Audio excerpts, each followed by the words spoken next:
हाँ जी, नमस्कार।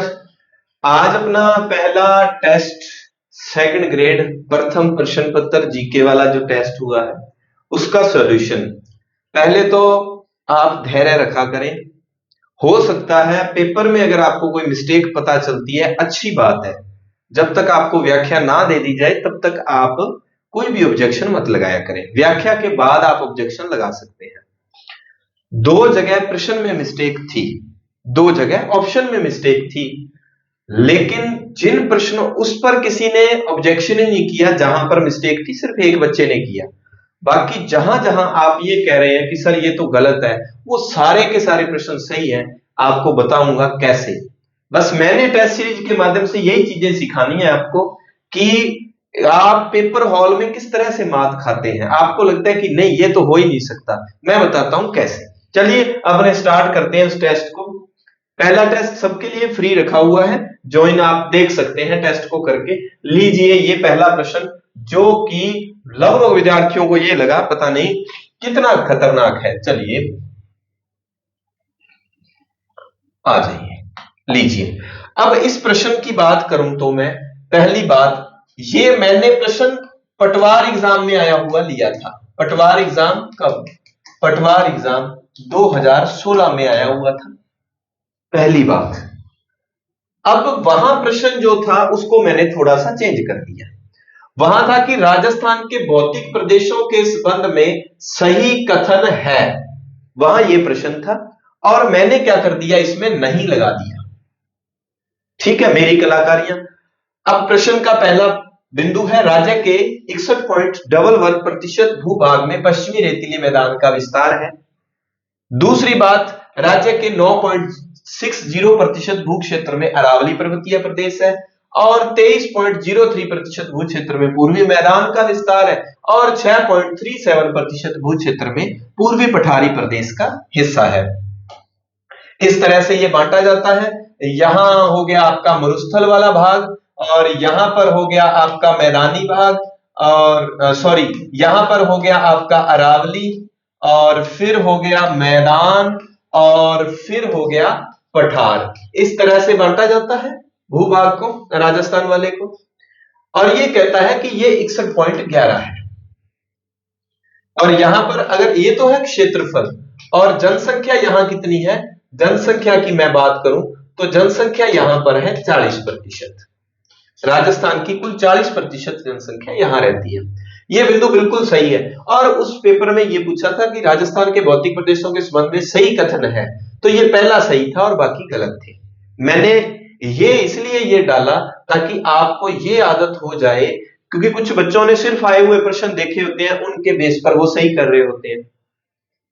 हालांकि ऐसा प्रश्न आने के बहुत कम चांसेज होते हैं जो इतना नजदीकी हो। जैसे ये लिखा कि राज्य के 9.60% भू क्षेत्र में अरावली प्रदेश है, ये बिल्कुल गलत है, क्योंकि ये कितने पर है, ये सिर्फ 9% भाग पर है। क्लियर? फिर कि राज्य के 23 पॉइंट, इसके दो आते हैं, 23.03 नहीं है, 30 है, या ये कह दें कि सिर्फ 23% है। बिल्कुल पास पास के आंकड़े। ये 6.37 नहीं है, ये 6.89 है, क्योंकि इधर 11 आगे इधर आगे तो ये पूरा 7 बन जाएगा और ये 68 बन जाता है। बाकी बचा हुआ 32% क्षेत्र इसमें आ जाता है। अब आप ये कहेंगे कि सर ऐसे प्रश्न थोड़ी आते हैं, पटवार एग्जाम में ये प्रश्न आया हुआ था। इस वीडियो को सेकंड ग्रेड फर्स्ट ग्रेड के अलावा रीट वाले बच्चे भी देखें, उनके काम के भी प्रश्न ये हैं। हाँ, रीट लेवल फर्स्ट के लिए अगर बात करें तो वहां पर उनके इंडिया पॉलिटी काम की नहीं है, वो सेकंड लेवल एसएसटी वाले और उनके काम की तो है ही। अब इसमें मैंने पूछा सत्य नहीं है, तो ये भी सत्य नहीं है, ये भी सत्य नहीं है, ये भी सत्य नहीं है, ये आया हुआ प्रश्न है। अब मैंने यहां आपको क्या समझाने का प्रयास किया है कि ये बेसिक चीजें हैं राजस्थान की, कि राजस्थान कुल होता है 100%, राजस्थान 100% है। 100% में कितना भाग मरुस्थल से गिरा है, कितने में अरावली पर्वतीय प्रदेश है, कितने में मैदानी भाग है और कितने में पठार है।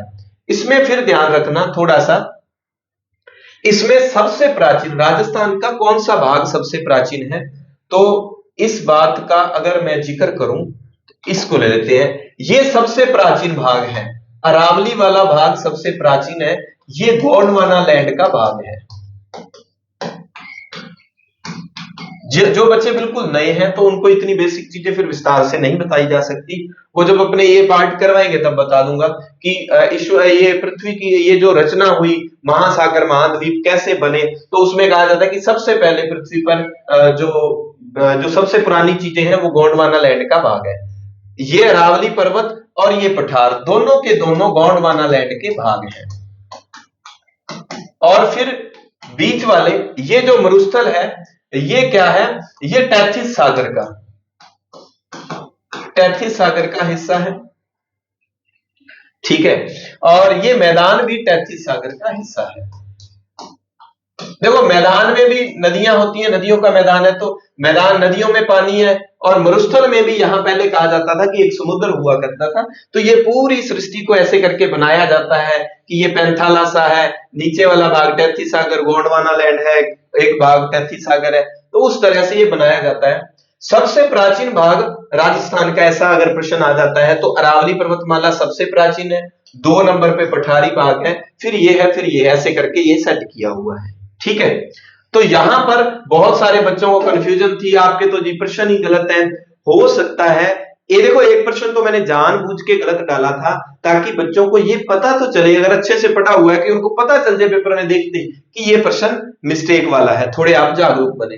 और दूसरी बात, हमने 5वां ऑप्शन जब अनुत्तरित डाला तो बहुत सारे बच्चों की ये समस्या थी कि सर वो नेगेटिव में हमारे चले गए। जब हमें उस बात का पता चला कि अनुत्तरित को ऐप, देखो ऐप में, सबके ऐप में ये दिक्कत है, क्लास प्लस का अपना ऐप लिया हुआ है तो सबके ऐप में ये दिक्कत थी, फिर हमने दोपहर बाद उसको क्या किया कि जो अनुत्तरित प्रश्न था उसका ऑप्शन हमने डाल दिया इनमें से कोई नहीं, क्योंकि अनुत्तरित को रखेंगे और जो बच्चों को नहीं आता वो ये कर रहे हैं तो फिर वो करेक्ट नहीं मानता, उसको इनकरेक्ट मान के नेगेटिव में दे देता है।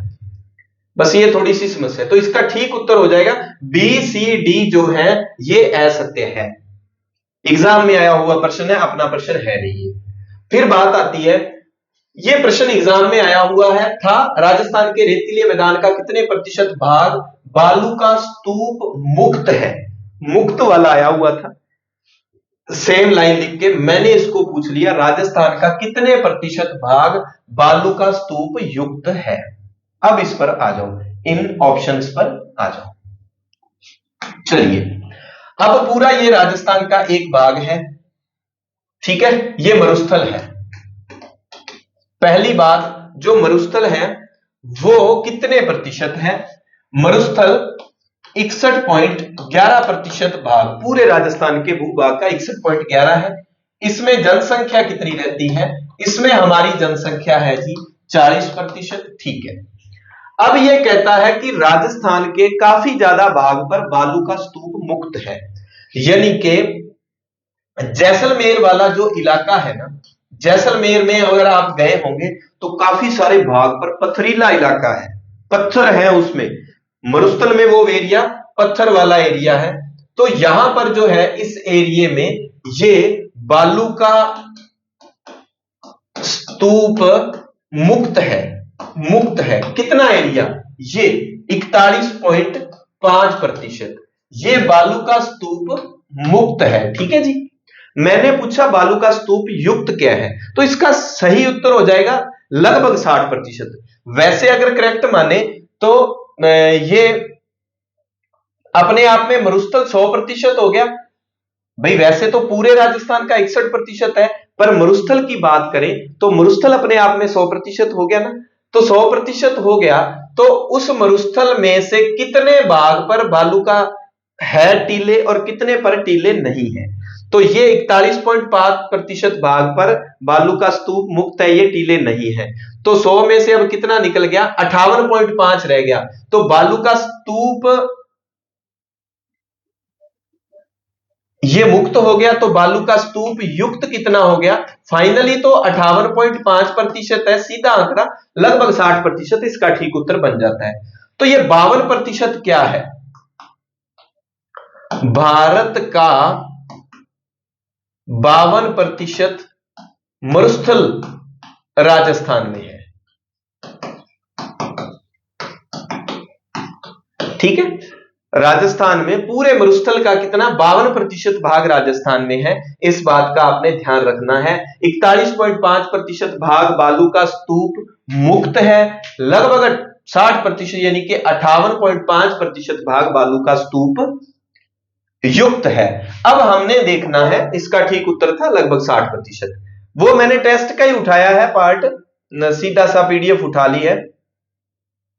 चलिए, निम्न में से असत्य कथन है। अब ये बालू का स्तूप से संबंधित बातें हैं जो याद नहीं होती और अपने एक ट्रिक से इसको याद करेंगे, अच्छी सी ट्रिक प्रयास करेंगे। पहला बिंदु है, पवन की दिशा के समानांतर विकसित होने वाले सीप का, सीप, ये का यहां गलत लगा हुआ है, सीप अनुप्रस्थ बालू का स्तूप का एक प्रकार है। पैराबोलिक राजस्थान के पश्चिमी मरुस्थल के सबसे प्रमुख अधिकांशतः बालू के स्तूप हैं जो कि बीकानेर में पाए जाते हैं। बालू का स्तूप मुक्त क्षेत्र का सर्वाधिक विस्तार जैसलमेर जिले में है। यहां पथरीला मरुस्थल जो है उसको हम्मादा कहा जाता है, पथरीला मरुस्थल। अर्धचंद्राकार रेत के टीले बरखान हैं जो कि सर्वाधिक गतिशील व नुकसानदायक हैं तथा अनुप्रस्थ का एक प्रकार है। अब अगर मैं बात करूं पहली, इसने पूछा असत्य बात कौन सी है, ये पहली बात असत्य है। असत्य है, क्यों असत्य है? क्योंकि पवन की दिशा के समानांतर विकसित सीप बिल्कुल पवन की दिशा के समानांतर विकसित होते हैं, पर ये अनुप्रस्थ बालू का स्तूप का नहीं, ये अनुदैर्ध्य बालू का स्तूप का एक प्रकार है। बात क्लियर? अब मैं आपको ये खाली जगह पर ये बातें समझाता हूं, एक एक बात। यहां पर हमारे पास खाली जगह ये स्पेस पड़ा हुआ है।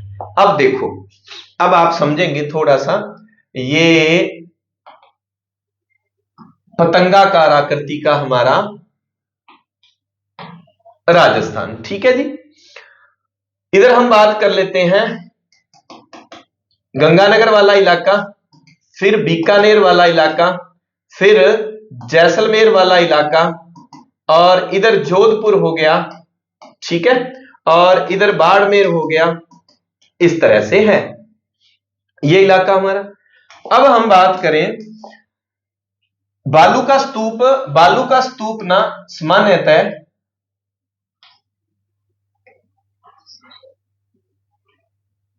अच्छा, ये मक्खी का प्रकोप आ गया। हाँ जी, बालू का स्तूप जो है उसको हम दो मुख्य रूप में पढ़ते हैं, दो मुख्य रूप में। एक हो गया अनुप्रस्थ, एक हो गया अनुप्रस्थ, और एक हो गया अनुदैर्ध्य। कौन सा? अनुदैर्ध्य। अच्छे से याद कर लेना, यहां से प्रश्न आते हैं, अनुप्रस्थ और अनुदैर्ध्य। अब बात आती है कि जो अनुप्रस्थ है, इसको चेंज कर ले कलर को अपने, इसके जैसा नहीं रखना, इसके जैसा कर लेते हैं। चलो, अनुप्रस्थ का एक पक्का आपने याद रखना है, ये हवा की दिशा के समकोण पर होता है, समकोण बनाते हैं। और अनुदैर्ध्य क्या है? हवा की दिशा के समानांतर होते हैं। मैं दिखाऊंगा यहां बना के कि ये टीला कौन सा टीला होता है। बालू का स्तूप का मतलब है, ये बालू का स्तूपों के प्रकार है, यानी कि टीलों के, मरुस्थल में जो धोरे होते हैं ना, धोरों के ये प्रकार है भाई, अनुप्रस्थ। और अब देखो, फिर इनके भी ये समानांतर या मैं कहूं लंबवत होते हैं, हवा की दिशा के समानांतर या लंबवत। जैसे ये हवा चल रही है तो हवा के बिल्कुल ऐसे करके जो टीले बनते हैं, ये वाले, ये होते हैं अनुदैर्ध्य, ठीक है। और अनुदैर्ध्य बालू का स्तूप का एक मुख्य उदाहरण कौन सा है? मुख्य उदाहरण है भाई सीप। कौन सा बालू का स्तूप? सीप अनुदैर्ध्य बालू का स्तूप का एक उदाहरण है। फिर आता है अनुप्रस्थ, ये भी बताऊंगा कहां कहां पाए जाते हैं। अनुप्रस्थ बालू का स्तूप का दो उदाहरण हम देखेंगे, एक बरखान और एक है पैराबोलिक। बरखान और पैराबोलिक जो है अनुप्रस्थ बालू का स्तूप के उदाहरण है। अब ये आप लिखना चाहो तो इस तरह से थोड़ा मैनेज कर लेना, इधर उधर लिखे गए हैं। अब जो हवा की दिशा के ऐसे समानांतर बन रहे हैं टीले, वो क्या है? वो टीले हैं अनुदैर्ध्य बालू का स्तूप। अनुप्रस्थ बालू का स्तूप कहां होते हैं? अनुप्रस्थ बालू का स्तूप होते हैं यहां पर, इससे ऊपर ऊपर। इधर वाले इलाके में ये चूरू हो गया, हनुमानगढ़ हो गया, ये वाले इलाके में कौन से होते हैं? अनुप्रस्थ होते हैं। ठीक है जी। और ये जो जैसलमेर है, मुख्यतः जैसलमेर, ये वाला जो इलाका, यहां पर कौन से होते हैं? यहां होते हैं अनुदैर्ध्य बालू का स्तूप। ठीक है जी, अनुदैर्ध्य बालू का स्तूप। अब सीप अनुदैर्ध्य का उदाहरण है, बरखान और पैराबोलिक जो है अनुप्रस्थ है। अब आपने अगर देखना हो कि बरखान या अनुप्रस्थ हवा के समकोण पर कैसे बनते हैं, इनमें कोई रुकावट आए सामने तो बनते हैं ये। जैसे हवा चल रही है इधर से, ये हवा की दिशा के विपरीत बनते हैं, समकोण बनाते हैं। हवा इधर से चली और इधर कोई बैरियर आ गया, यहां पर कोई झाड़ी है, कोई रुकावट है, तो ये क्या है? मिट्टी इस तरह से इकट्ठी होगी, यानी कि ये इस तरह से ऐसे ऐसे ऐसे ऐसे ऐसे करके जमा होता रहेगा, ऐसे ऐसे ऐसे ऐसे ऐसे। ये लंबवत है, ये लंबवत है, ऐसे सीधे फैले हुए हैं। ये चौड़ाई में ज्यादा होते हैं कि इस तरह से मिट्टी, हवा चल रही है इस तरह से, ये हवा की दिशा के विपरीत है एक कोण पर, इस तरह से। ये देखो अर्धचंद्राकार भी हो गया, कोई रुकावट आई झाड़ी की तरह से, टीला बना होता है, तो वो जो टीला होता है अंदर से खाली होता है। अब फोटोज होती तो आपको दिखा देता, आगे जब ये बिंदु पढ़ाएंगे तो आपको दिखा दिया जाएगा। तो ये बहुत सारे टॉपिक, आपके बहुत सारी चीजें क्लियर हो रही हैं, इसलिए मैं इनकी व्याख्या थोड़ा अच्छे से कर रहा हूं। तो ये होते हैं अनुदैर्ध्य। कौन से हैं? ये अनुदैर्ध्य हैं, और ये सॉरी, ये हैं अनुप्रस्थ। ये कौन से हैं? अनुप्रस्थ बालू का स्तूप है। यानी कि अपने गंगानगर, हनुमानगढ़, चूरू वाला इलाका है, वहां पर अनुप्रस्थ पाए जाते हैं। अनुप्रस्थ के उदाहरण कौन से हैं? बरखान और पैराबोलिक। ये बरखान और पैराबोलिक, ठीक है, पैराबोलिक। अब याद रखने का तरीका इनको क्या होगा, ट्रिक भी बता दूंगा। ये कैसे होते हैं पैराबोलिक और बरखान? ये प्रश्न भी कई बार पूछा गया है कि अर्धचंद्राकार रेत के टीलों को क्या कहा जाता है? बरखान कहा जाता है। और बरखान में पूरा ऐसे करके चंद्र बनता है, अर्धचंद्र बनता है, और सीप जो होता है वो ऐसे आधा चांद भी टूटा होता है। सीप इसका एक उदाहरण है। तो पहली लाइन इसलिए गलत थी वहां पर, क्योंकि वहां लिखा था हवा की दिशा के समांतर, जो हवा की दिशा के समांतर बनने वाले सीप अनुप्रस्थ का एक उदाहरण है। अनुप्रस्थ का उदाहरण नहीं है, अनुदैर्ध्य का उदाहरण है सीप। सीप भी बालू का स्तूप का एक प्रकार है। उम्मीद है आप समझ गए होंगे। तो अनुप्रस्थ अपने वाले जिलों में पाए जाते हैं, बीकानेर, हनुमानगढ़, चूरू वाला, ये सूरतगढ़ वाला ये इलाका, और इधर जैसलमेर में अनुदैर्ध्य वाला, और ये उदाहरण हमें देखने को मिलते हैं। इसका स्क्रीनशॉट लेना है, ले लीजिए। फिर बात आती है, एक तारा बालू का स्तूप होते हैं। तारा बालू का स्तूप, यानी कि स्टार जैसी आकृति जो होती है वो वाले, वो क्या है? हमादा जो है, हमादा क्या है? हमादा है पथरीला मरुस्थल। क्या है? पथरीला मरुस्थल है। कहां पर ये ज्यादातर कहां पाया जाता है? ये ज्यादातर जैसलमेर वाला इलाका, जैसलमेर में अपने पोकरण देख लेते हैं, या उसके आसपास आगे जो है इलाके, वहां पर। इसके आसपास जो दौरे हैं, हमादा के आसपास, बीच में पथरीला इलाका, उधर दूसरी साइड दौरे भी होंगे। तो ये पथरीले मरुस्थल, पथरीले मैं यहां लिख देता हूं, पथरीले मरुस्थल के चारों ओर जो स्तूप होते हैं वो कौन से हैं? तारा बालू का स्तूप है। ये भी पूछा जाता है कि ये कहां पर ज्यादा पाए जाते हैं? पोकरण और अपने सूरतगढ़, गंगानगर का इलाका है ना, सूरतगढ़, इन जैसलमेर, यानी कि जैसलमेर और गंगानगर का एक हिस्सा हम कह सकते हैं, ये गंगानगर वाला, यहां पर ये क्या है? पाए जाते हैं। ठीक है, ये स्तूप के बारे में सारी बातें हो गई। यहां देखो, अब समझो कि असत्य कथन क्या था? पवन की दिशा के समानांतर विकसित होने वाले सीप अनुप्रस्थ का नहीं, अनुदैर्ध्य का उदाहरण। फिर कहा पैराबोलिक राजस्थान के पश्चिम मरुस्थल के सबसे प्रमुख बालू का स्तूप है जो बीकानेर में सर्वाधिक पाए जाते हैं? बिल्कुल, क्योंकि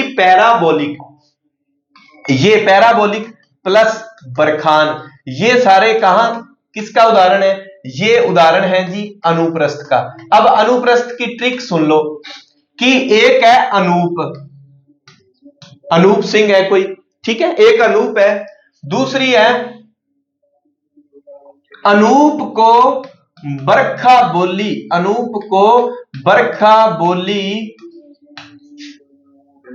समकोण बना दो। अब देखो कितनी बातें होंगी आपकी। यह भी पूछा जाता है कौन से स्तूप हवा की दिशा के समानांतर लंबवत बनते हैं, कौन से समकोण बनाते हैं। तो अनूप से अनुप्रस्थ बालू का स्तूप समकोण बनाते हैं। बरखान और बोली से क्या है? पैराबोलिक। क्या है? पैराबोलिक। बोली से पैराबोलिक, और बरखा से है बरखान।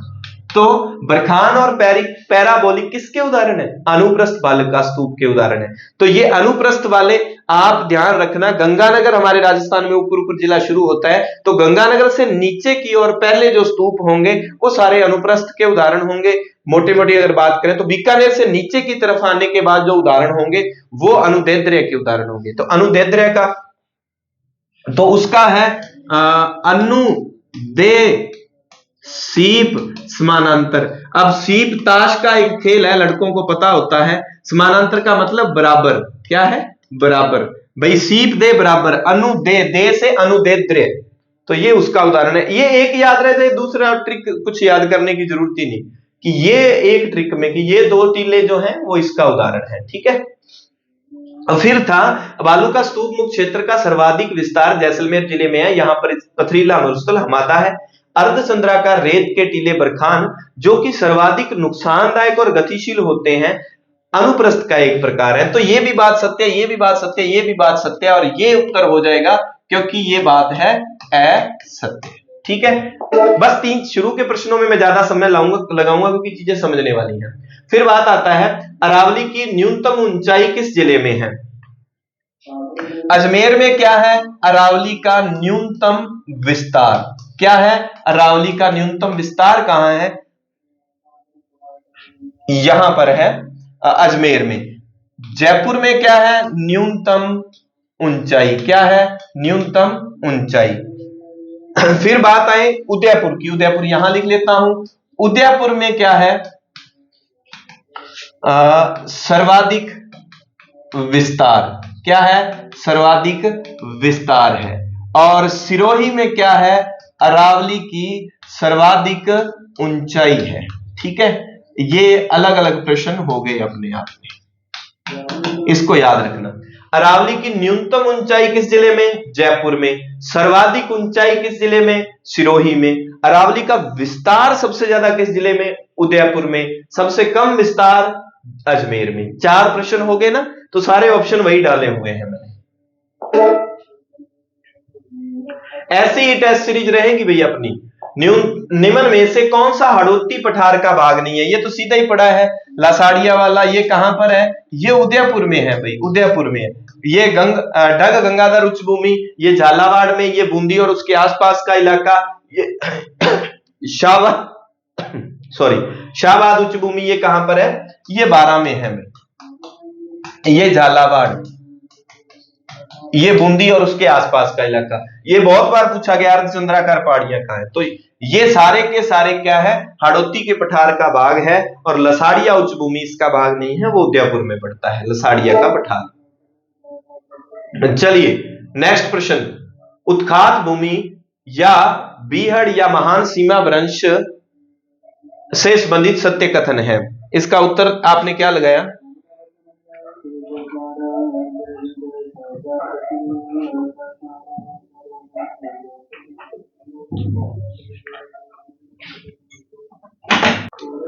हाँ जी, उत्खात भूमि या बीहड़ या महान सीमा वृंश से संबंधित असत्य कथन। इसमें मैंने 6ठी क्लास का भी एक तथ्य डाल दिया है कि आपको ये भी, यह अरावली व विंध्य पर्वतमाला का मिलन स्थल है, बिल्कुल सत्य है। यह कोटा से धौलपुर, ये कक्षा 6 में दिया हुआ भाई, कक्षा 6 में दिया हुआ है। और यह चंबल बेसिन में पाई जाती है। बिल्कुल ये सारी की सारी बातें ये यानी कि सभी बातें जो है सत्य है। नेक्स्ट प्रश्न, अरावली की चोटियों का सही आरोही क्रम क्या है? एक बात का जरूर ध्यान रखना, एक शब्द होता है आरोही, इसमें बहुत बार बच्चों को कंफ्यूज होती है, मुझे पता है कि कंफ्यूजन होती है, तो बिल्कुल होती है। मैं प्रश्न इस तरह से, आपको पता है मेरा असिस्टेंट प्रोफेसर में वो पेपर पास हुआ, तो अभी इंटरव्यू की तैयारी समय कम है, मैंने पहले ये सोचा कि मैं टेस्ट सीरीज को छोड़ दूं, बच्चों की फीस वापस रिफंड कर दूं। फिर मुझे सुझाव मिला कि आप किसी से पेपर बनवा लिया करो, लोग भी तो दूसरी टेस्ट सीरीज वाले भी तो बनाते हैं, वो खुद थोड़ी बनाते हैं भाई, जिन सर के पास आप जुड़े हो वो सारे पेपर खुद थोड़ी बनाते हैं। मैंने कहा भाई मैं ऐसा नहीं कर सकता, मैं अभी तक पेपर दे रहा हूं, मेरा अनुभव है कि बच्चे पेपर में जाके हम किस तरह से बातें भूलते हैं, तो मैं टेस्ट में वैसा ही बनाऊंगा खुद, किसी से नहीं बना सकता। इसलिए थर्ड ग्रेड वाली टेस्ट सीरीज को थोड़ा आगे करना पड़ेगा, जो सिर्फ थर्ड ग्रेड के लिए होगी, और एक बार सेकंड ग्रेड को चला दिया तो मैं पेपर एक तो खुद ही बनाया करूंगा भाई, पेपर इस तरह से बनाया करूंगा जो कंफ्यूजन पैदा करें, आपके ज्यादा से ज्यादा गलत करवाऊंगा तो आपके तथ्य ज्यादा सही होंगे। नॉर्मल पेपर बना सकता हूं मैं कुछ बच्चों को पता है, जब मैं पेपर बना रहा था तो 2 घंटे में मैंने 7 या 8 प्रश्न ही बनाए थे, बिल्कुल एकेडमिक बुक से डेटा लेकर। हाँ वो देखो मानवीय भूल। हाँ जी, तो अपने बात कर रहे थे अरावली की चोटियों का क्रम, और मैं बता रहा था कि बच्चों को कंफ्यूजन रहती है आरोही और अवरोही में, हम इसका जिक्र कर रहे थे, आरोही और अवरोही का, आरोही और अवरोही का जिक्र कर रहे थे हम, और इसमें यह था कि आरोही, अब इसमें आपको कंफ्यूजन हो जाती है कि आरोही पूछा है या अवरोही, यही है, मैंने पूछा आरोही। अब इनमें छोटा कौन है? आरोही ये छोटा है, छोटा शब्द है, और ये अवरोही अपने आप में बड़ा शब्द है। ध्यान रखें, आरोही क्रम में छोटे से बड़े की ओर जाएंगे, छोटे से बड़े की ओर, और इधर बड़े से छोटे की ओर। यहां बड़े छोटे का मतलब हाइट के अनुसार है वैसे भी, और अवरोही क्रम, हम स्कूल में हमेशा आरोही क्रम में खड़े होते हैं, तो पेपर में अवरोही क्रम पूछा गया है, मैंने उसको आरोही दे दिया। आरोही क्रम क्या है? अचलगढ़, जरगा, शेर, गुरु शिखर। गुरु से जरा आस रखो, गुरु से जरा आस रखो, तो ये है इसका पहला नंबर ही ठीक हो जाएगा। ये जो है ये अवरोही क्रम है, क्या है ये? अवरोही क्रम है भाई, ठीक है। नेक्स्ट प्रश्न, थोड़ा सा स्पीड को बढ़ा देता हूं मैं। जरगा पर्वत पूछा गया था, इसकी तो क्या व्याख्या करनी, बाकी सारे गुरु से जरा आशा रखो वो सारे सिरोही में है, और ये जरगा पर्वत जो है बी नंबर ऑप्शन उदयपुर में है भाई, ठीक है।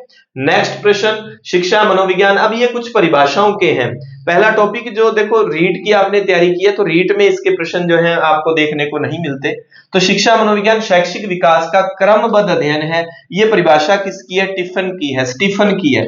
आपने देखा होगा जो टिफन बॉक्स होता है, 2 शब्द आ जाते हैं, एक व्यवस्थित विज्ञान है, या वो कह दे क्रमबद्ध विज्ञान है, तो इसका उत्तर स्टीफन ही होता है। आपने देखा होगा टिफिन बॉक्स जो होता है ऐसे व्यवस्थित होता है, टिफिन बॉक्स एक के ऊपर एक बॉक्स रखे होते हैं, क्रमबद्ध रूप से रखे होते हैं, नीचे नीचे बड़ा, उसके ऊपर उससे छोटा आ जाता है, फिर उससे छोटा, ऐसे क्रमबद्ध रूप से, तो व्यवस्थित होता है। तो ये क्रमबद्ध व्यवस्थित वाली परिभाषा स्टीफन ने दी है।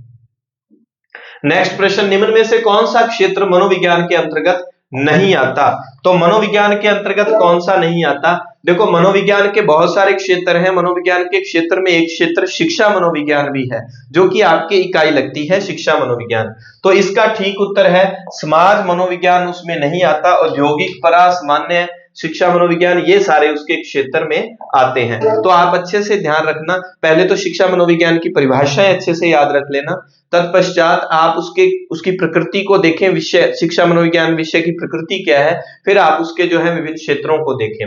अभी मैं मनोविज्ञान पढ़ा नहीं पाऊंगा, अभी एक बार अपने जीके जितना समय मिलेगा करवा दूंगा आपको। फिर हम क्या करेंगे, जैसे ही मेरा इंटरव्यू हो जाएगा उसके बाद मैं सारे सब्जेक्ट आपको पढ़ाना शुरू कर दूंगा।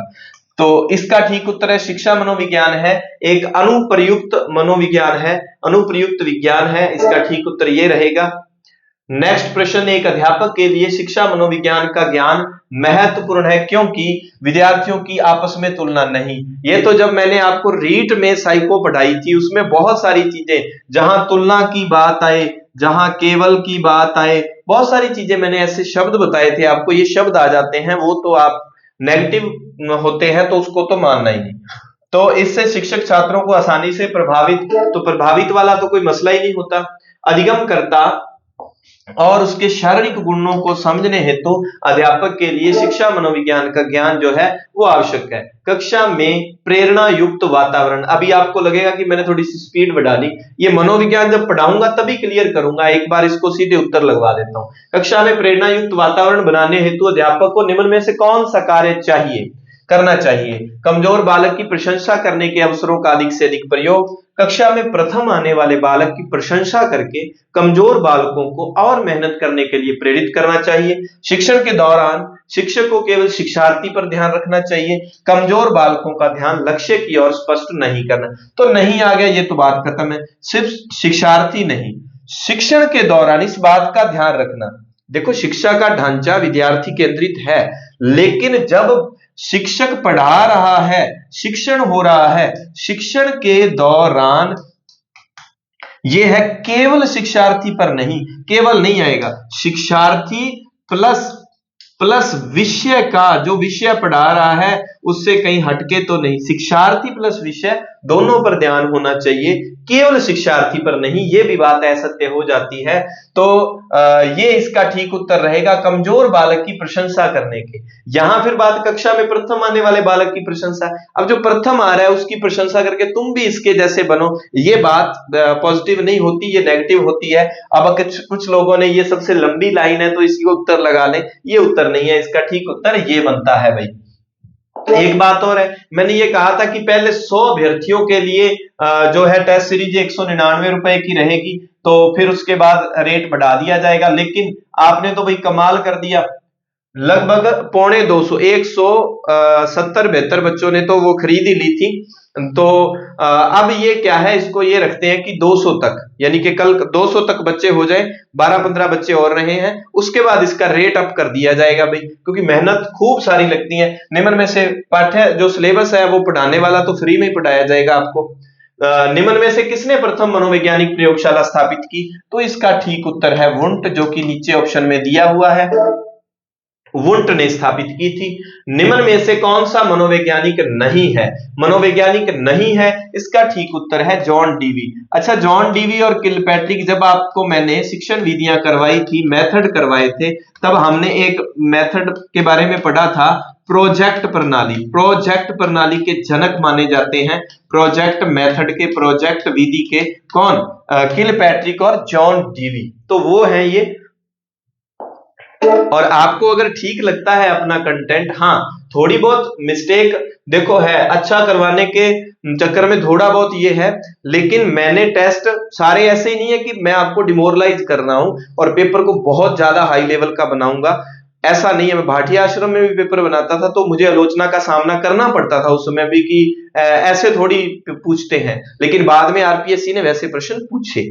अब तो नॉर्मल हो गया उन बातों का कि वैसे प्रश्न पूछे जाते हैं। अभी मैं फिर आपको यही बताऊंगा कि एक बार मैंने आपको यह बताना है कि आप अपना पढ़ने का, चीजें समान ही दे रहा हूं मैं पेपर में, लेकिन तरीका बदल रहा हूं। यानी कि जो कॉमन बातें हैं, 70% किसी विषय की कॉमन बातें हैं, वो आप अच्छे से रट दो, ट्रिकली रट लो, किसी भी तरह रट लो, वो चीजें आपकी गलत नहीं होनी चाहिए। अगर एग्जामिनर सत्य में वो बातें देकर ये कर देखना पॉलिटी वाले प्रश्नों में आप ये लो, पहला प्रश्न, इस पे भी कुछ बच्चों को ऑब्जेक्शन था। राष्ट्रपति पर लाए जाने वाले महाभियोग के संबंध में सत्य कथन है। अनुच्छेद 61 के तहत संसद द्वारा महाभियोग लगाया जाता है, बिल्कुल सत्य बात है भाई, 61 के तहत, ठीक है। फिर आता है, इसे लाने के लिए 2/3 सदस्यों द्वारा, यानी कि 2/3 सदस्यों द्वारा 14 दिन पूर्व राष्ट्रपति को लिखित में सूचना करना आवश्यक है। फिर है, उपयुक्त सभी सत्य हैं। अच्छा, एक बात है ना, एक बात रह गई, बी नंबर लाइन जो है छूट गई है।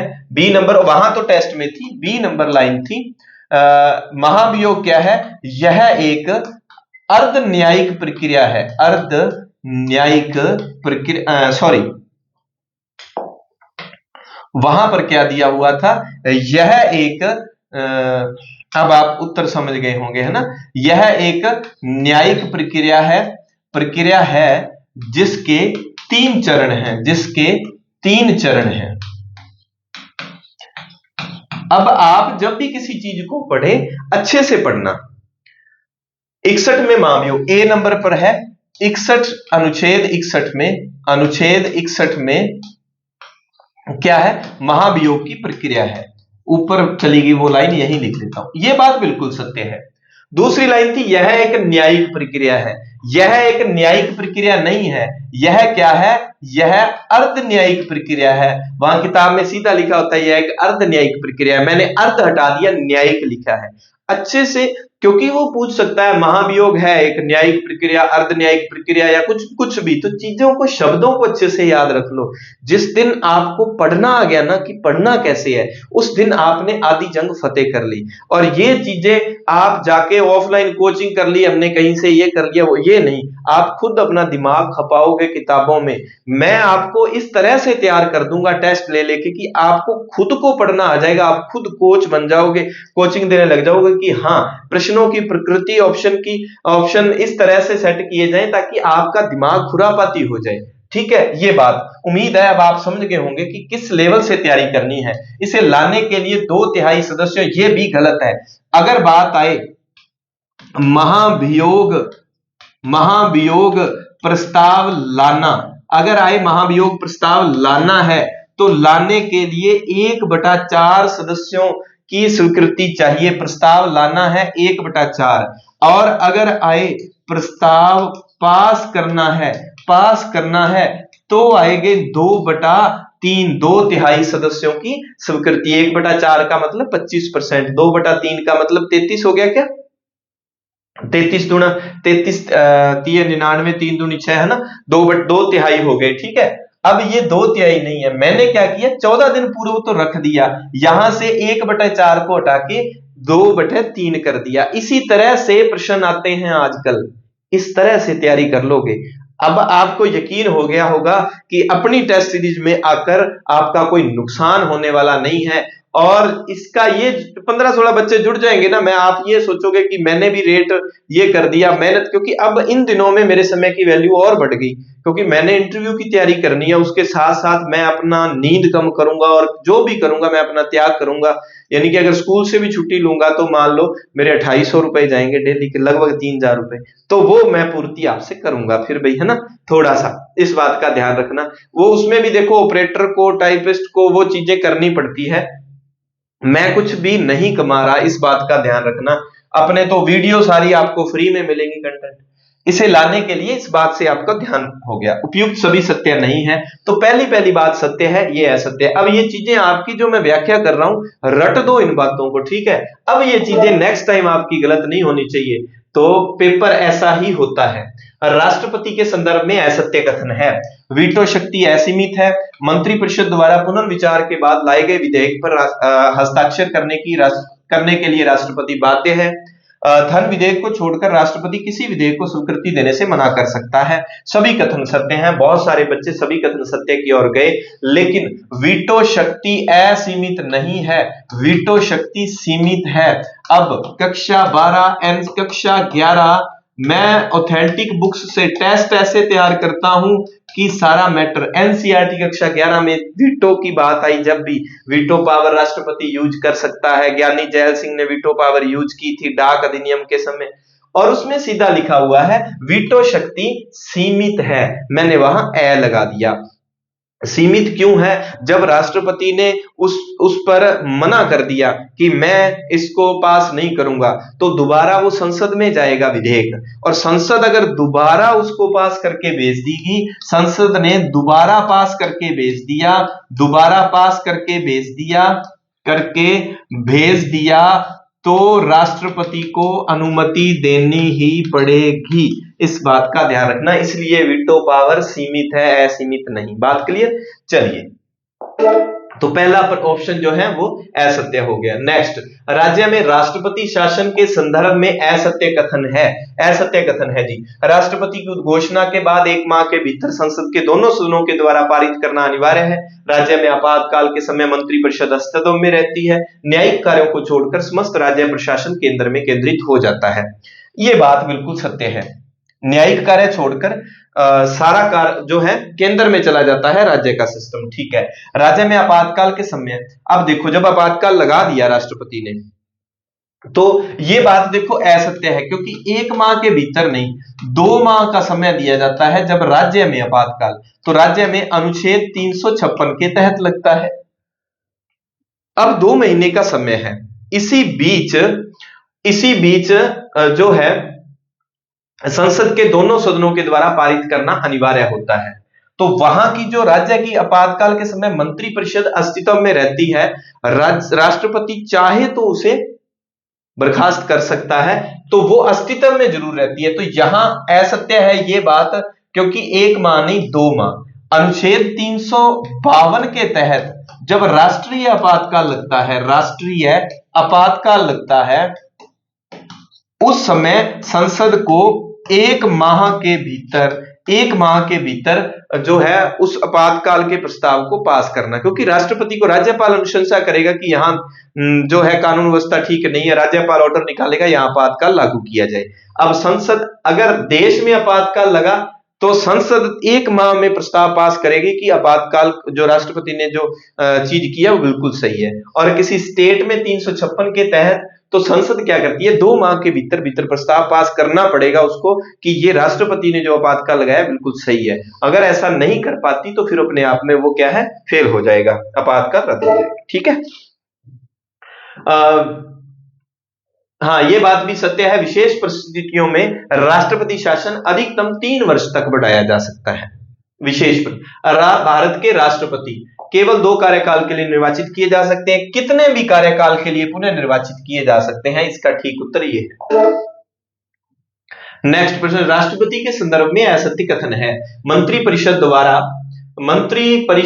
द्वारा राष्ट्रपति को दी गई सलाह की सर्वोच्च न्यायालय द्वारा जांच की जा सकती है। यहां एक मिस्टेक रह गई थी भी, जब पेपर में प्रश्न डाला था, शुरू के बच्चों ने किया तो यहां नहीं शब्द आ गया था, बाद में मैंने इसको यहां मैं मिस्टेक मानता हूं। एक जगह आगे आएगा। राष्ट्रपति पद से संबंधित शर्तें अनुच्छेद 59 में वर्णित है।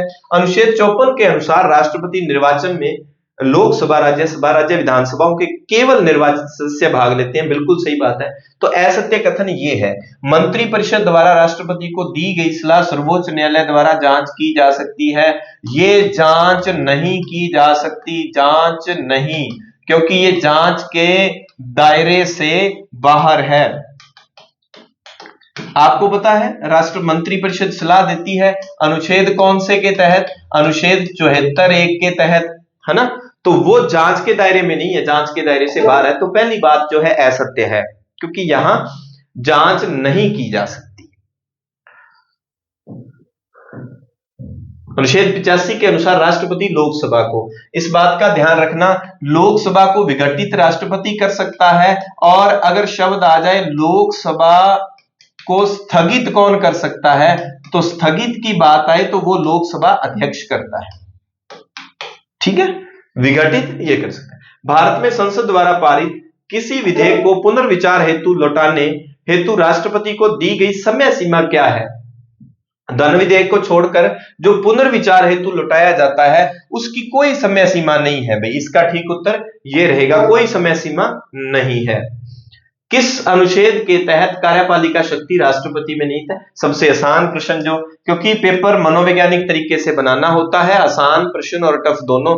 कोई प्रश्न तो इतना आसान बना दो कि सबके लिए हो, और कुछ थोड़ा सा ऐसा हो कि आपको करने में जोर आए। और आज के पेपर में जिन बच्चों के 50% भी सही हैं तो उनकी तैयारी अच्छी दिशा में है। कौन से राष्ट्रपति लोकसभा अध्यक्ष भी रहे हैं, क्योंकि आप लोगों को आदत हुई होगी इधर उधर के, मैं किसी की बुराई नहीं करता, सब अपनी अपनी मेहनत करते हैं, पर मुझे पता है पेपर बनाने को मैं 2 घंटे में पूरा पेपर बना सकता हूं। मैं मेहनत एक्स्ट्रा करता हूं ताकि आपको नई चीजें सिखाएं और पेपर गलत करवाएं। तो आपको ऐसे पेपर करने की हो सकता है आदत ना हो तो ज्यादा सही नहीं होंगे। नीलम संजीव रेड्डी, तो ये एकमात्र ये भी हैं निर्विरोध बने थे। क्या बने थे? निर्विरोध। ठीक है, निर्विरोध भी निर्वाचित हुए थे, तो लोकसभा अध्यक्ष भी रहे हैं ये। अनुच्छेद 71 के तहत राष्ट्रपति के निर्वाचन संबंधी विवाद का मामला भेजा जाता है सर्वोच्च न्यायालय में। तो ये अनुच्छेद भी आपने प्रश्न में इसलिए दिए हैं कि आप अनुच्छेद 71 में क्या है? राष्ट्रपति के निर्वाचन का मामला। और अनुच्छेद 72 में क्या है? वो क्या है? क्षमादान। मृत्युदंड दिया हुआ है किसी को तो उसका क्षमादान, तो वो 7-2 में, हे राष्ट्रपति हमारा साथ दो। मृत्युदंड दिया हुआ व्यक्ति कहता है साथ दो, तो साथ दो। कांग्रेस के पहले अधिवेशन में 72 सदस्य थे। राष्ट्रपति के विरुद्ध महाभियोग की कार्रवाई की शुरुआत की जाती है, तो ये दोनों ही सदनों में, कौन से में? दोनों ही सदनों में। डी नंबर उत्तर हो जाएगा, दोनों में से किसी भी, लोकसभा राज्यसभा में। और महाभियोग की कार्रवाई शुरू करने से पहले 1/4 सदस्यों के द्वारा 14 दिन पूर्व सूचना देनी होगी, और जब पास करना है तो 2/3 सदस्यों द्वारा। राजस्थान लोक सेवा आयोग के सदस्य या अध्यक्ष के विरुद्ध दोष सिद्ध होने के कारण हटाया किसके द्वारा जाता है? हटाता ये है। और अगर शब्द आ जाए कि जब वो मामला चल रहा है कोर्ट में, तो निलंबित किसके द्वारा किया जाता है? निलंबित शब्द राज्यपाल। ध्यान रख लेना, पक्का रख लेना, आरपीएससी मेंबर। त्याग पत्र किसको देता है? त्याग पत्र भी राज्यपाल को देता है। निलंबित कौन करता है? राज्यपाल। लेकिन वो पद से हटाने की बात आई जब कोर्ट में मसला उसका चल रहा हो और जांच सिद्ध हो जाए, तो हटाता कौन है? हटाता राष्ट्रपति है। यही प्रश्न कंफ्यूज करते हैं और कोई नहीं करते। राजस्थान लोक सेवा आयोग के सदस्यों का कार्यकाल होता है 6 वर्ष 62 वर्ष। जब आप सारे आयोग पढ़ेंगे ना तब आपको कंफ्यूजन होगी, अभी तो नहीं हो रही। किस समिति की सिफारिश पर लोक सेवा आयोग अजमेर स्थानांतरित किया गया? हाँ जी, जल्दी जल्दी जल्दी जल्दी जल्दी जल्दी। और इसका ठीक उत्तर था इनमें से कोई नहीं। ई नंबर पे था इनमें से कोई नहीं, इनमें से कोई नहीं। और यही इसका उत्तर है, यही का उत्तर है। क्यों? क्योंकि इसका उत्तर था पी सत्यानारायण समिति। ये शंकरदेव कौन सी थी? मत्स्य संघ को राजस्थान में जो विलय किया गया, ये कौन सी थी? ये मौलिक अधिकारों वाली समिति थी, मौलिक अधिकारों वाली समिति थी। ये कौन है? एस के घोष आरपीएससी के प्रथम अध्यक्ष थे। कौन थे? प्रथम अध्यक्ष किसके? आरपीएससी के। ठीक है, अब ध्यान रखना। तो अजमेर स्थानांतरित किया गया सत्यानारायण समिति की सिफारिश पर, जो कि इसमें थी नहीं, और ये फिर हो गया उत्तर इनमें से कोई नहीं। ये अपनी भी कलाकारी है। निम्न में से कौन राज्य लोक सेवा आयोग के कार्यवाहक अध्यक्ष पद पर नहीं रहे? तो इसका ठीक उत्तर हो जाएगा एसपी त्रिपाठी।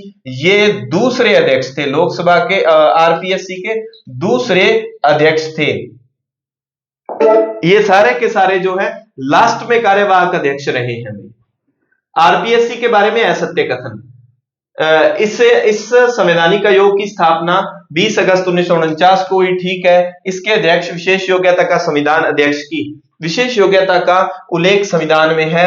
अध्यक्ष को जांच के दौरान राज्यपाल निलंबित कर सकता है। ये भी सत्य है, ये भी सत्य है। असत्य पूछा है, ये असत्य है, क्योंकि संविधान में उल्लेख अध्यक्ष के बारे में संविधान में कोई उल्लेख नहीं मिलता। आरपीएससी के वार्षिक प्रतिवेदन का उल्लेख किस संविधान में, किस अनुच्छेद में है? अनुच्छेद 23 के अनुसार वार्षिक प्रतिवेदन किसको देगा? वार्षिक प्रतिवेदन किसको देगा? राज्यपाल को देगा। त्याग पत्र और वार्षिक प्रतिवेदन किसको देगा? राज्यपाल को ही देगा। आरपीएससी के अध्यक्ष के अलावा कितने सदस्य हैं? तो इसका ठीक उत्तर था 7। 7 + 1, 3 क्या थे? शुरुआत में जब स्थापना हुई तो कितने थे? 3। तो 7 + 1 है, इसका ठीक उत्तर हो जाएगा 7 सदस्य है वह एक अध्यक्ष।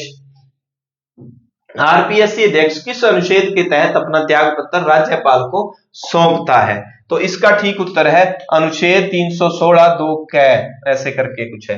तो ये थोड़ा सा अंदरूनी त्याग पत्र सौंपता है राज्यपाल को। ये थोड़ा सा आगे जाके प्रश्न, क्योंकि आरपीएससी है, आरपीएससी अपने बारे में, अपनी बॉडी के बारे में थोड़ा गहरा प्रश्न भी पूछ सकती है, कोई बड़ी बात नहीं है।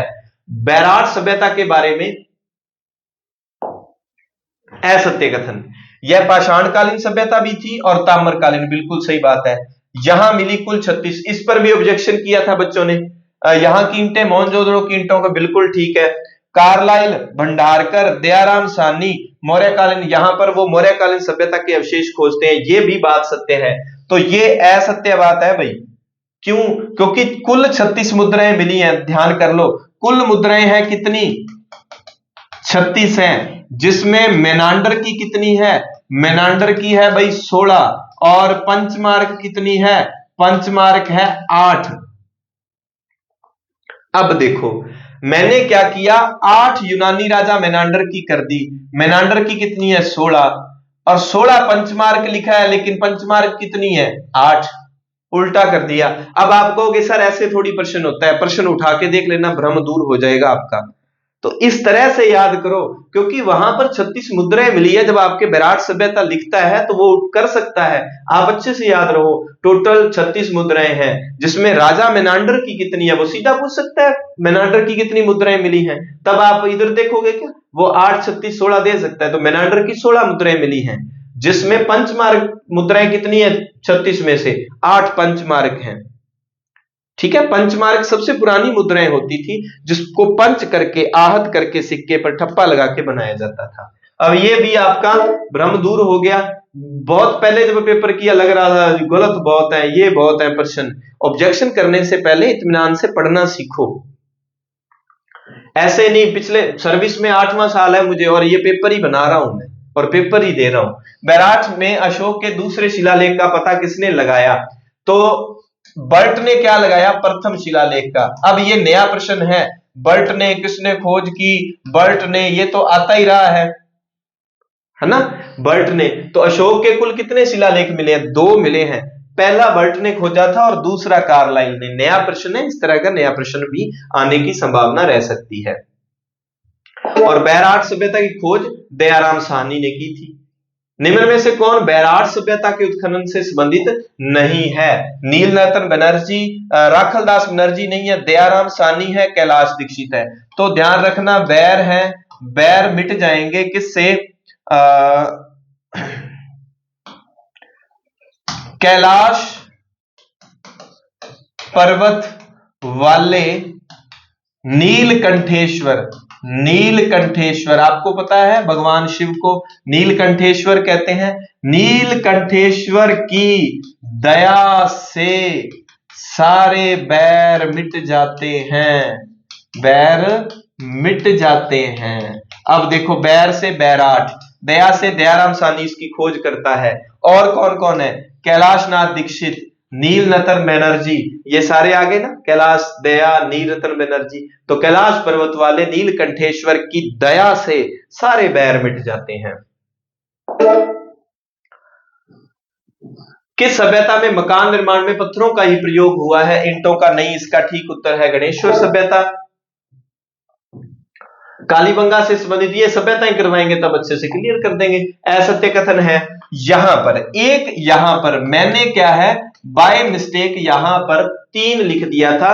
यहां कुल 5 स्तरों में से 2 सिंधु सभ्यता से भी प्राचीन है। अब कुल 5 स्तर हैं कालीबंगा में मिले। आहड़ में कितने मिले हैं भाई? आहड़ में कुल 8 स्तर मिले हैं।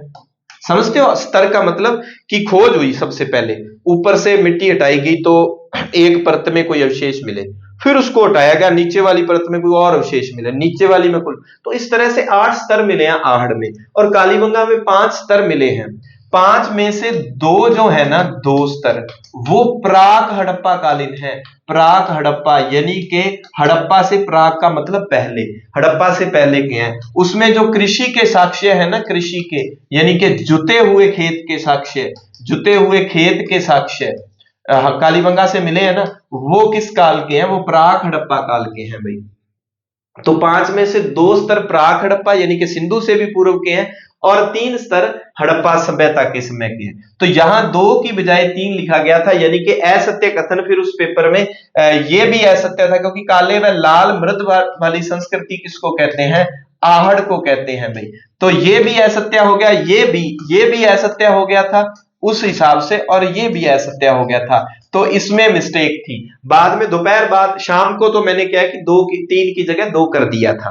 तो ध्यान रखें, कालीबंगा में कुल 5 स्तर, जिसमें से 2 सिंधु से भी पुराने हैं। बात समझ आ गई? ठीक है। यहां नालियां व कुएं कुओं में पक्की ईंटों के अवशेष मिले हैं। वैसे ज्यादातर यहां क्या थी, ज्यादातर क्या थी, कच्ची ईंटें थी, कच्ची ईंटों के मकान थे। इसलिए सिंधु घाटी सभ्यता की दीनहीन बस्ती कहते हैं कालीबंगा को, दीनहीन बस्ती। और क्या, दशरथ शर्मा ने इसे सिंधु घाटी सभ्यता की तीसरी राजधानी कहा है, तीसरी राजधानी। और दशरथ शर्मा आप जानते हैं, अर्ली चौहान डायनेस्टी बुक लिखते हैं दशरथ शर्मा वही। और ये आहड़ के बारे में, यहां से दोहरी रक्षा प्राचीर के साक्ष्य मिले हैं। अब आपको बता दूं कि सिंधु घाटी सभ्यता में प्रत्येक नगर दो भागों में बटा होता था। इधर होता था दुर्ग बना होता था, इधर होता था शहर नगर। तो ये क्या करते थे कि इस दुर्ग को चार दीवारी से घेर लेते थे, पूरे दुर्ग को, कि आक्रमण ना करे कोई। और यहां कालीबंगा में क्या है, दुर्ग के चारों ओर भी दीवार थी और इस नगर के चारों ओर भी दीवार थी। इसलिए कहा जाता है दोहरी रक्षा प्राचीर के साक्ष्य मिले हैं कि दोनों जगह रक्षा प्राचीर यानी कि चार दीवारी से घिरी हुई है। ठीक है, 38 नंबर।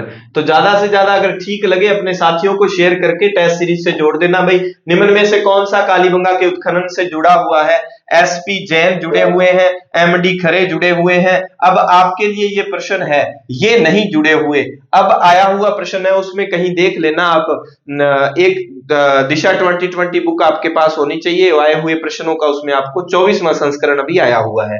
तो ये नहीं है, क्योंकि वहां पर आरसी नहीं है, कुछ और होगा, है तो श्रीवास्तव। बीबी लाल, बीके थापर, एमडी खरे, एसपी जैन, ये सारे के सारे इससे जुड़े हुए हैं, अमलानंद घोष भी। चलिए, आहड़ के बारे में असत्य कथन, आहड़ के बारे में, यहां से बस्तियों के 5 नहीं कितने स्तर मिले हैं, 8 स्तर मिले हैं, जिसमें चौथे स्तर से तांबे की कुल्हाड़ी। तो ये असत्य है। ए के व्यास, जितने तथ्य दूं उनको रट देना है। ए के व्यास, आरसी अग्रवाल, सांकलिया ने यहां उत्खनन किया। तो कौन कौन आहड़ से जुड़ा हुआ है? सांकलिया, अग्रवाल, व्यास, ये सारे के सारे जुड़े हुए हैं। तोल के बाट व माप मिलना, यहां व्यापार वाणिज्य की उन्नति की, यहां पर ट्रेड सिस्टम बहुत शानदार था। नालियों के प्रमाण के साथ साथ यहां पर रंगाई छपाई व्यवसाय का भी पता चलता है। तो ये एक नंबर बात है। सर, ये बातें मैंने इसलिए लिखी हैं ऑथेंटिक किताबों से, ताकि आपको ये तथ्य उपलब्ध करवा सकूं। और ये हर बुक में आपने पढ़ा होता है कि यहां से 8 स्तर मिले हैं। नेक्स्ट, निम्न में से असत्य कथन है। असत्य पूछा है, कौन सा कथन पूछा है? असत्य है। कालीबंगा से चावल के साक्ष्य प्राप्त हुए हैं, बागोर से बौद्ध विहार के अवशेष मिले हैं। ए बी दोनों असत्य है, ए व बी दोनों सत्य है। तो ये ए व बी दोनों असत्य है। क्यों? क्योंकि कालीबंगा से चावल के अवशेष बिल्कुल नहीं मिले। चावल कहां था? चावल आहड़ में था। एक बार प्रश्न आया हुआ है, निम्न में से कालीबंगा से कौन से अवशेष नहीं मिले, तो वहां पर चावल उत्तर में था। तो पुराने प्रश्नों को इस तरह से पढ़ो कि आपको पढ़ना आ जाए, कि किसी तरह से ये तथ्य आ जाए। तो चावल के अवशेष नहीं मिले। बागोर से बौद्ध विहार, तो बौद्ध विहार बागोर मैंने इसीलिए दिया है कि आपको बैराठ और बागोर दोनों कंफ्यूज करते हैं। बैराठ और बागोर सभ्यता, बागोर अपने सिलेबस में नहीं लगती। बागोर सभ्यता कहां है? बागोर सभ्यता भीलवाड़ा में है। सभ्यता भीलवाड़ा में है। अगर पूछा जाए बागोर की हवेली, तो हवेली जयपुर में है भाई, उदयपुर में पिछोला झील के किनारे बागोर की हवेली है। सभ्यता यहां पर है। और चलो लिखता नहीं, बागोर की हवेली कहां पर है? उदयपुर में है। ठीक है, आप नोट कर लेना। तो ये दोनों बातें असत्य हैं। निम्न में से 5 पीरों में सम्मिलित नहीं है। तो मैंने कहा जिनके नाम में तेज शब्द लगा हुआ है वो 5 पीरों में नहीं है। आर्ट एंड कल्चर की क्लासें भाई वहां पर पढ़ी है, 6 से 12 की रिकॉर्ड। अभी नई प्लेलिस्ट बना दूंगा राजस्थान कला संस्कृति इतिहास के नाम से। तो ट्रिक इतनी शानदार शानदार बनाई हुई है, पंजाबी, हिंदी, बागड़ी तीनों भाषाओं में ट्रिक है, आपको जरूर याद होगी, जरूर देखना। और अपने साथियों को अगर टेस्ट सीरीज का बताओ तो उनका भला हो सकता है। और मैं बिल्कुल दावा करूंगा चैलेंज के साथ कि अपनी टेस्ट सीरीज वास्तव में इसको राजस्थान की सबसे अलग टेस्ट सीरीज करनी है, कि आप अभ्यास के बाद ये महसूस करो कि वास्तव में हम आरपीएससी का पेपर दे रहे हैं। किस लोक देवता ने फिरोज तुगलक के सूबेदार, अब एक इस प्रश्न का उत्तर गलत लगा था, उत्तर गलत लगा था। तुगलक के सूबेदार निजामुद्दीन की सेना को मार भगाया, तो ये बाद में हमने चेंज कर दिया था। ये इसका उत्तर है मल्लीनाथ, और वहां पर बाय मिस्टेक बापूजी दे दिया गया था। गोगा जी से संबंधित असत्य कथन है। गोगामेड़ी में विशाल मेला भाद्रपद शुक्ल नवमी को लगता है। जन्म स्थान ददरेवा। अब ये सारे प्रश्न हैं।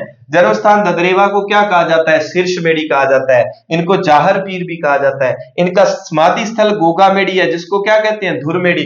इनको याद रखने के मैंने तरीके बताए हुए हैं वो आर्ट एंड कल्चर की क्लासों में, कि शीर्षमेड़ी, दादा, ददरेवा में दादा जुड़ा हुआ है और परिवार का सबसे शीर्ष यानी कि मुखिया दादा होता है, तो ददरेवा को शीर्षमेड़ी। क्योंकि ऐसे प्रश्न आ जाते हैं, वो लिख सकता है जन्म स्थान ददरेवा को धुरमेड़ी कहा जाता है, तो आपको आपको तो ये लगेगा कि हाँ धुरमेड़ी कहा जाता है। धुरमेड़ी किसको कहा जाता है? गोगामेड़ी को।